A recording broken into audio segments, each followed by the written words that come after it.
Best-selling author and American psychologist Mary Pfeiffer said this: "We live in a world filled with language.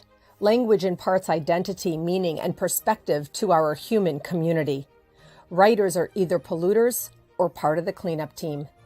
Just as the language of power and greed has the potential to destroy us, the language of reason and empathy has the power to save us. Writers can inspire a kinder, fairer, more beautiful world, or invite selfishness, stereotyping, and violence. Writers can unite people or divide them."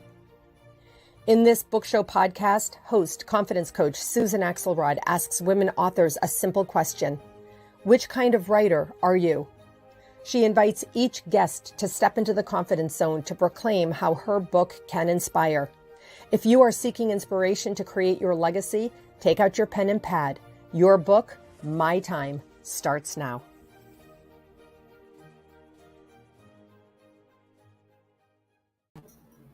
Hello, friends. Welcome to this very special episode of the KS Media Group book show, Your Book, My Time. This episode is special to me. I've done more than 25 episodes, and I love every person who comes onto my podcast.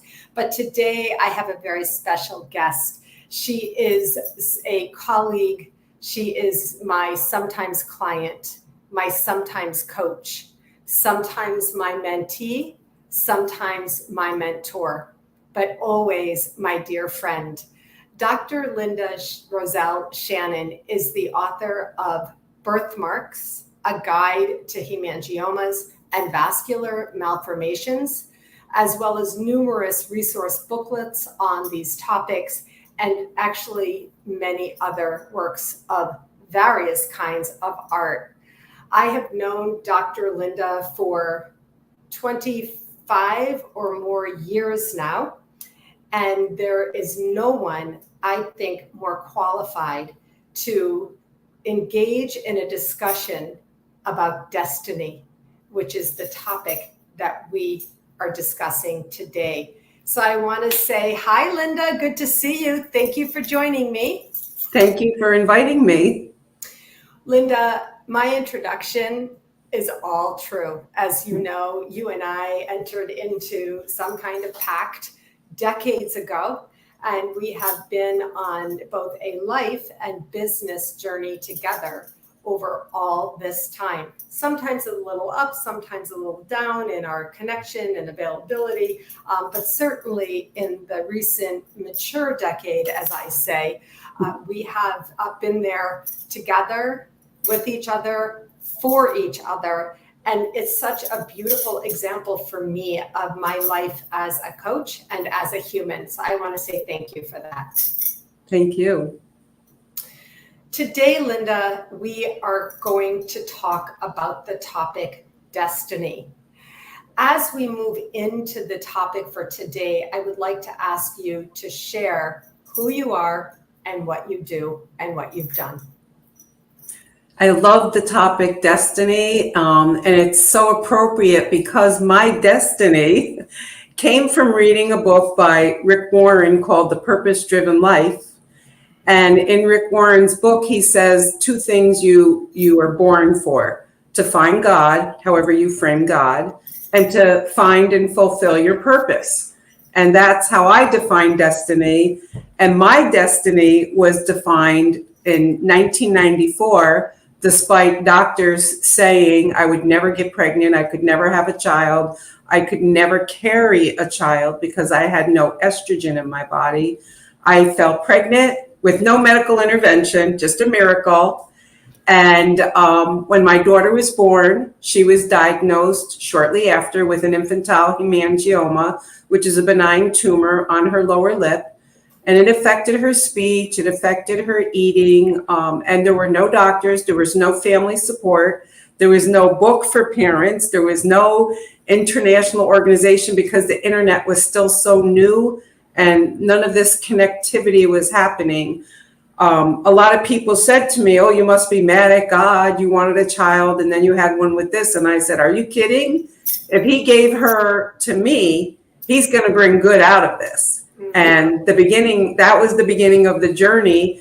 And when I found the surgeon to remove my daughter Christine's hemangioma, I looked at him and I said, "You're the one I'm going to write the book with." And he's like, "Okay." And this is the book. So we spent 96 and 97 writing the first book for parents, Birthmarks, A Guide to Hemangiomas and Vascular Malformations. And I wrote this book as a parent who had no knowledge and what I would want to know. So everything in here was very thought processed of what would I want to know and what would I think other parents would want to know. So it explains, it shows lots of pictures. What do these look like? What are they? How do you diagnose them? And what is the proper treatment? Why? Because those were my questions. So my questions defined the outline for my book. And it remains today still the only book. It was published in 98, written for parents. And we do have an updated version, which we have to finish with our images and finish getting edited. And that will be out hopefully next year. But there's no regrets. I always say 1994, I had 2 babies. One was my daughter on February 7th. And then on October 28th, when I filed my DBA for the Vascular Birthmarks Foundation, that was my second baby birth because VBF has become my second child. Yeah, absolutely. Oh, this is all so good because I love listening to that narrative, Linda, because I've been there.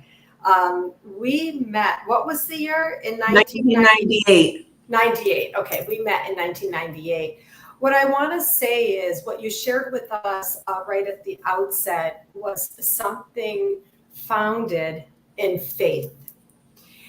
And you said, if God gave me the miracle of this child, then there's obviously a reason for this.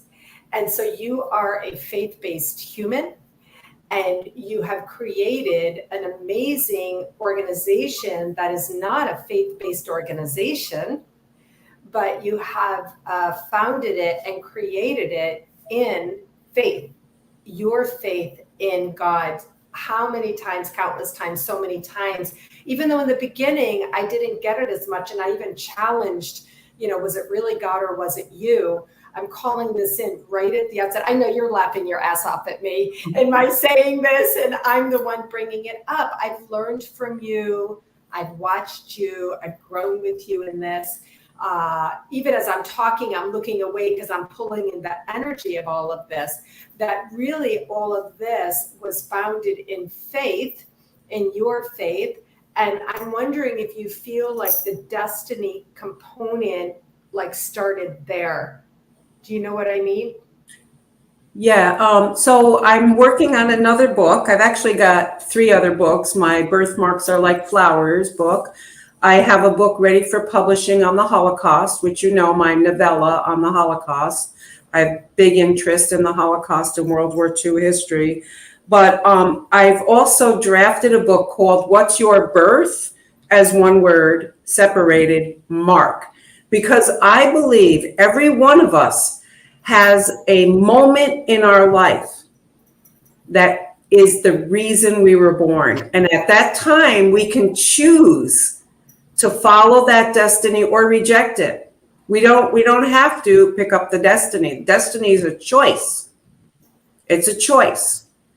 And it's presented. And whether it's having a child with a birth defect or loving someone and then they leave this earth and we want to carry on their mantle, or an incident happens that sparks us to join a cause, I believe all of us are born, that we have a birth and that we have a mark in our life. And it can happen anywhere between 0 and 100, that mark appears and you have to make the decision, am I going to go with my destiny? And I truly believe that. So I believe her birth and that hemangioma was that mark.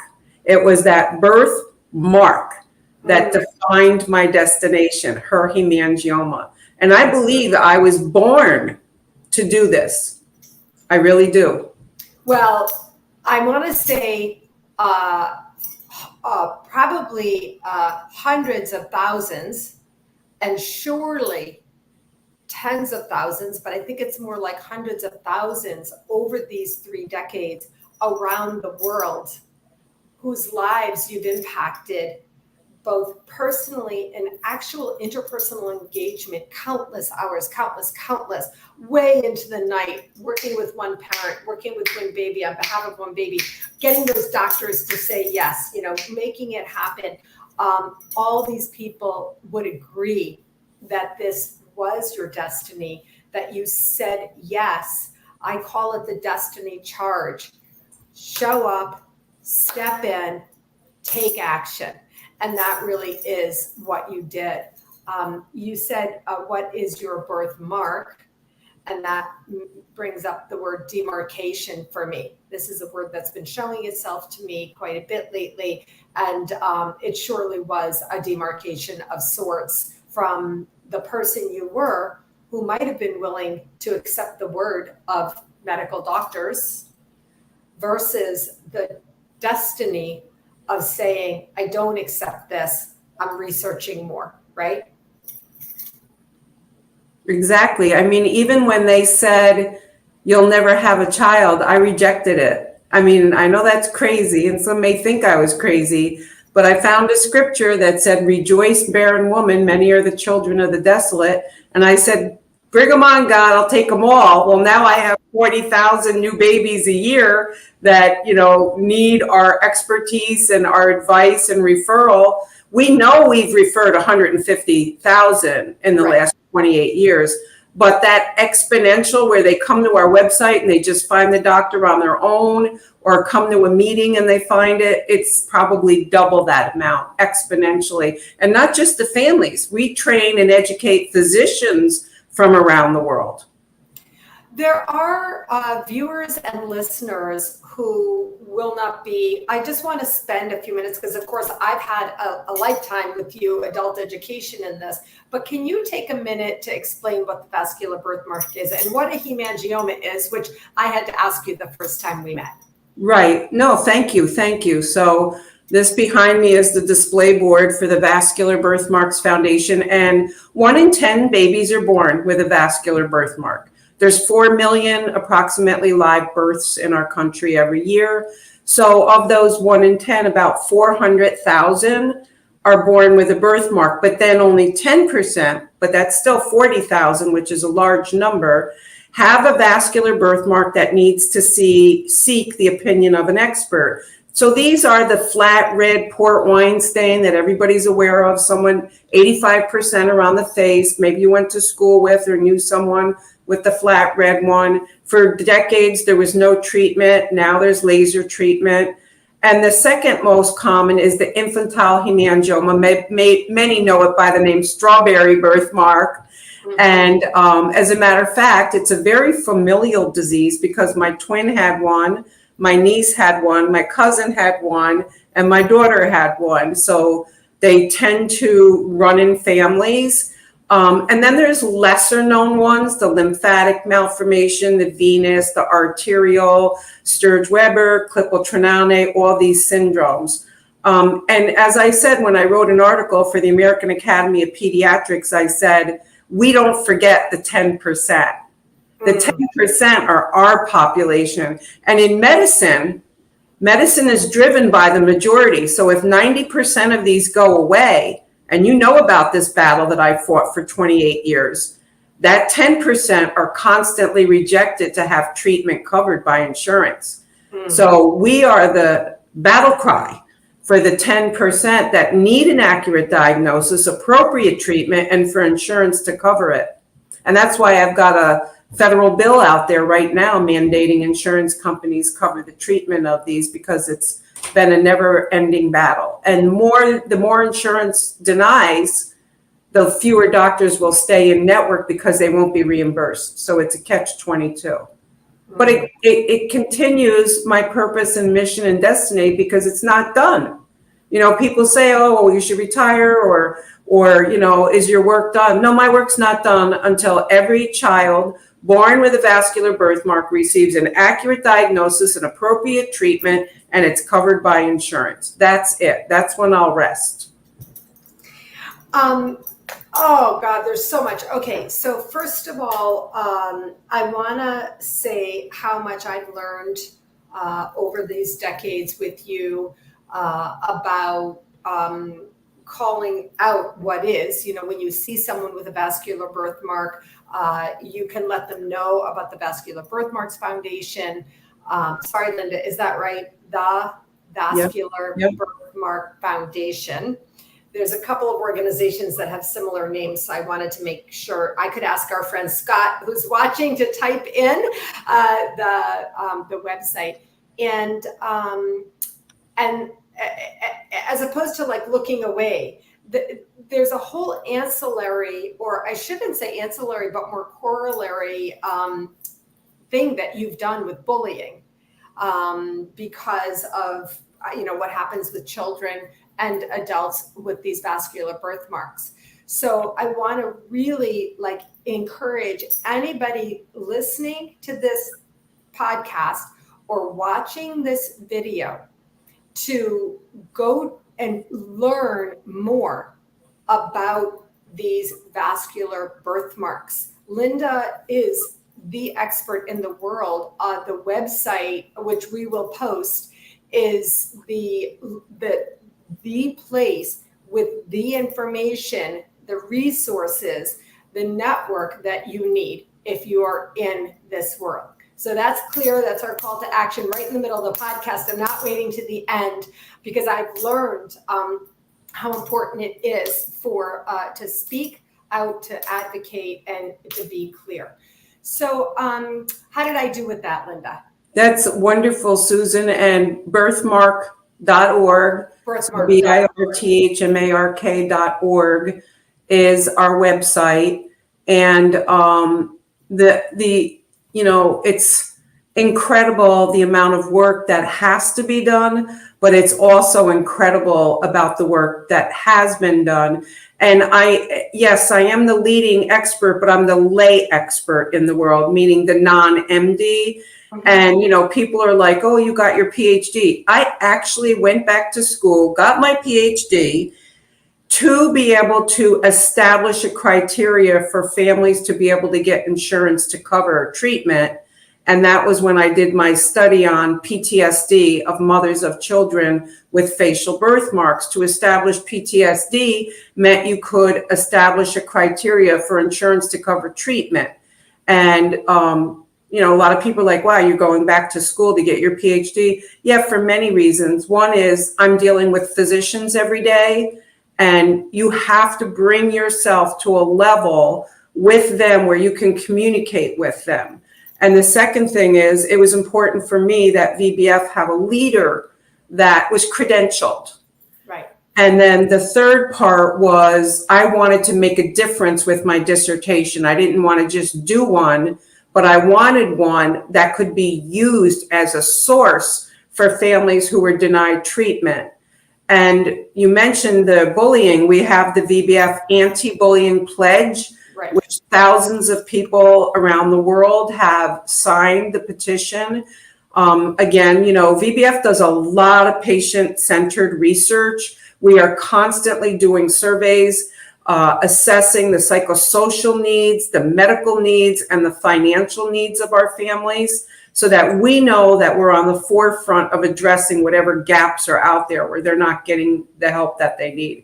And I mean, just before I got on with you, I had a mom who had her venous malformation from her lip removed, and it was a big tumor, and insurance is denying it. They're saying it was cosmetic to remove a tumor from a woman. And, I always laugh because if your eyelids are so baggy as you get older that they obstruct your vision, you get a blepharoplasty for free.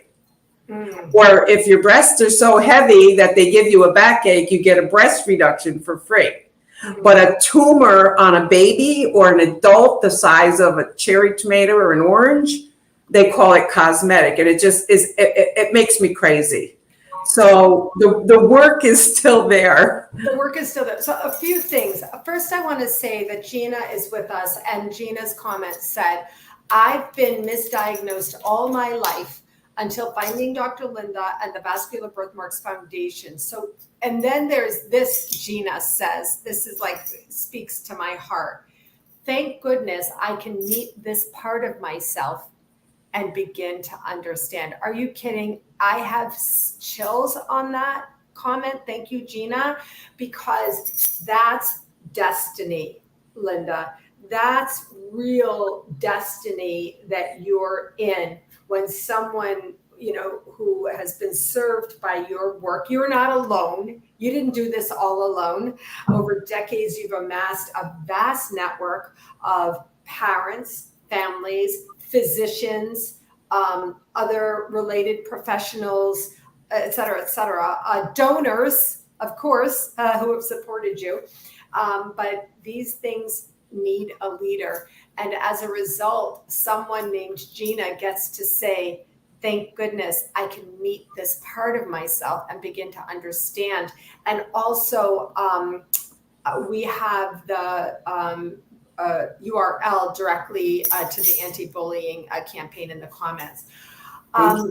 Yeah, this is. I just like to make a comment because our new COO, Scott Couples, I saw a picture of him on the internet in his amazing military uniform with all his ribbons, and he just personified confidence to me, and he portrayed his birthmark beautifully, and it just had this strength.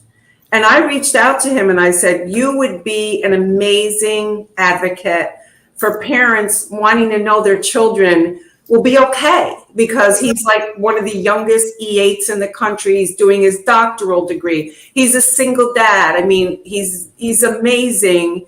And until he met me, you know, in 2016, he didn't even ever have a treatment, was never brought for treatment. And now Dr. Geronimus, who treats Scott, Scott is like one of his favorite patients. And everybody's excited now that, you know, from meeting Scott in 2016 at our conference to get a treatment, he was reluctant. He had not been around all these people with birthmarks. And now 6 years later, he's our COO. And that's destiny. That's destiny, baby. Destiny. Yeah, absolutely. I love that. Thank you for sharing that with us. And I love this part of where destiny meets activation. You know what I mean? Yes. Yeah. Yes. Yeah. Destiny offers the opportunity for activation, and destiny takes activation. And that's really where you're the linchpin in all of this. How many times, again, we're such close personal friends, have you told me, oh, I was up till 3 a.m. answering emails because I have to do this. You know, I have to do this. And so that's really, you know, we're in a space, you know, what was it called? The Purpose-Driven Life. Yeah, the very famous book, The Purpose-Driven Life. Where you sort of move through purpose, like on a raft, R-A-F-T, you know, like you move through purpose, flowing on a raft where the water sometimes comes up over it, sometimes not, or sometimes the water is very, very choppy. Very rarely is it smooth sailing when you're on a raft on a sea. But I do want to ask you to share, how is it when there might have been 1 or 2 very significant struggles for you as the leader, Linda, that where I probably many times said to you, get out of this, stop this, you don't deserve this, etc. But yet, you know, you're on the raft and you keep going. That's destiny.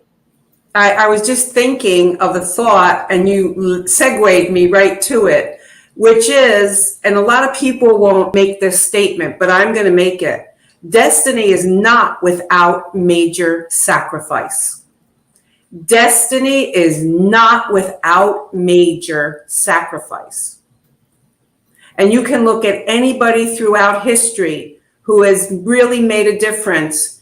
And all we see is what they've accomplished, but we don't know what they have given up. And I've given up a lot in 28 years. I'm not going to make the list because I'm not looking for sympathy. I'm not looking for it. I feel that when I die, I have fulfilled my purpose, or as Maslow says, I've reached my hierarchy of needs. I've gotten to that top. And right now, I just am going and going as long as God allows me to live, and as long as God allows me to help one person, I will do it. But it is not without major sacrifices in my life. And you have to embrace that. And you have to make a choice. And I did. Because you can be on the Destiny bus and get off at a number of stops. Yeah. And as I just indicated, I begged you. I'm like on the outside, get off, get off, get off. Come over here with me. It's nicer over here. Get off the bus, get off the raft, swim to the edge. But again, this is a bit where your faith comes in, that when you are in faith, when you are of faith, when you have the ultimate trust and belief, then when those sacrifices are asked of you, when you compromise perhaps even some of your own values to the extent that you're willing, that you've really showed up. You've really stepped in and said yes. Well, and another thing is that I really want to make this known is, it's not just you, but there have been bumps, major bumps, where people have said, you get off the bus, go work here, go work there, you'll make triple the money, you'll have all this prestige. And I have the same answer for 28 years. You don't leave your baby. I wouldn't abandon my daughter, and I would never abandon VBF. And I tell my daughter, oh yeah, I did my will. I have my 2 kids in there, and she's like, Mom, you only have me. I go, you and VBF, you're both in my will because you're both my kids. Right, exactly. So mama, we don't abandon our babies. Right. We can go through hell, and boy, have we. Yeah. But we don't leave. We don't leave. Yeah. And that really does kind of speak to saying yes to destiny. And this conversation is so amazing because I've been in some fashion, like watching you alongside, watching you, all of these things that we said. And when I said before that there are likely hundreds of thousands of people around the world who would wish that they were here to say thank you for leading. I didn't say, you did everything yourself. I know you had a wonderful, amazing mentor who recently passed away. Sadly, Dr. Martin Mim was, again, talk about someone standing by your side from the very beginning. But all of these people, if I could give them the opportunity, would wish that they could line the road that your bus is driving on to say thank you for saying yes. Thank you for having faith. Thank you for being in trust. Thank you for not abandoning things. And that's true purpose. That's destiny, Linda. Yeah, and I just want to add one quick thing, Susan. I just want everyone to imagine I was this crazy mother in 1994, 95, just trying to get answers because I couldn't fathom that they could take the heart out of one person and put it in another, but they couldn't remove a tumor from a baby's lip. It just blew my mind. And I remember going over to Albany Med and saying, if you don't let me speak to somebody, I'm going to go on TV and say you won't help children with a birth defect. And the communications guy was like, oh, go talk to Dr. Martin Mim. And I go in and I got my baby with me and I tell him, I want to start a foundation. I want you to be my medical director, and I want you to be the leading pathologist for vascular anomalies. He goes, okay, I had a hemangioma when I was a baby, and my nephew has a venous malformation. Let's do it. And what I didn't realize was he had never looked at a vascular lesion until he met me, and he would go on to discover with Dr. North the GLUT1 marker, which is definitive in the world today for determining an infantile hemangioma. And I say, from me, what he called the desperate mother when he wrote about me, he's like the desperate mother who came to see me. I love that. I was that desperate mother, yeah. And I take that title proudly, because I don't know if I have the level of energy that I had 28 years ago, but I'm so happy that God made me to be so bold to storm into the hospital and meet this giant. Dr. Min was just a giant, and he was my mentor, my hero, my inspiration. He taught me everything I knew. He encouraged me through my PhD. He lived 88 long years. We were doing his biography 2 days before he passed. And what I do now, I do to honor not just what I've brought, but I want to honor him and what he brought to my life by continuing my mission, vision, and destiny, to honor him and all the others. And oh my gosh, there's so much more to say about that. Talk about the fact that a random doctor at the Albany Medical Center in Albany, New York, a random doctor, the communications guy was like, go talk to him. He was a random doctor. And you go in there as the desperate mother he, wrote about, and he himself had an hemangioma, I think you said. Yes. I mean, that's really destiny in the making. Linda, our time is up. This is so much not fair. I think that we're going to, have another part 2 of this conversation. The new edition of your book is going to be coming out. You're going to have other books coming out. I want to have you come back on this podcast, this book show podcast, so we can talk about whatever you want. I just want to ask, where can people find you? What if somebody out there says, oh my gosh, this is my baby. I never heard of this. I never knew about this. Again, birthmark.org is our website, and there's a button right on there, Ask an Expert. And we have doctors from all over the world, and you can see me, Dr. Linda, and also my email is VBF President for Vascular Birthmark Foundation, VBF President, all one word, at gmail.com. And thank you so much, Susan, my friend, my coach, my mentor, my inspiration. VBF isn't just mine. You helped me build it. And, shout out to you, because you've been mentoring me all the way through. As someone who never did anything not for profit, I signed up for your class in '98, and we've never parted. And I want to thank you for that, because you're a part of my destiny. Yeah, we could go on about that. Maybe we'll talk about that next time too. Thank you, Linda. I love you. And I will, we're going to do this again sometime soon, and I'll talk to you soon. Thank you. Okay, take good care. Bye-bye.